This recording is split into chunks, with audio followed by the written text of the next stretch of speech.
Le Conseil de la Nation a condamné hier au Caire l'incursion dans l'esplanade de la mosquée d'Al-Aqsa, appelant à la concrétisation effective de la teneur de la déclaration d'Alger issue du 31e sommet arabe et à la préservation de l'esprit de l'accord de réconciliation nationale signé sous l'égide du président algérien Abdelmadjid Tebboune, a indiqué un communiqué de l'institution parlementaire.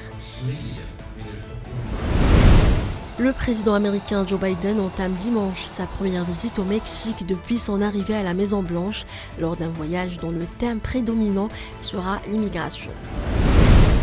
L'équipage du navire Ocean Viking de l'ONG française SOS Méditerranée a secouru hier 37 migrants à la dérive dans une embarcation en mer Méditerranée au large des côtes libyennes.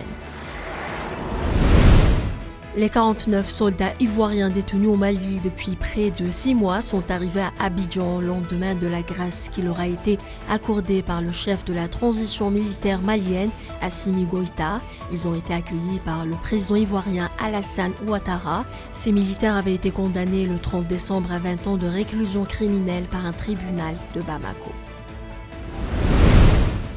En Algérie, Sonatrach compte investir plus de 30 milliards de dollars dans l'exploration et la production des hydrocarbures, notamment le gaz naturel, pour améliorer l'approvisionnement du marché mondial, a indiqué le PDG du groupe, Toufiq Hakkar. L'Allemagne, la Belgique et le Luxembourg déconseillent les voyages non indispensables en Chine, ce pays étant confronté à une vague de contamination de Covid sans précédent depuis 3 ans, a indiqué sur Twitter le centre de réaction rapide du ministère allemand des Affaires étrangères.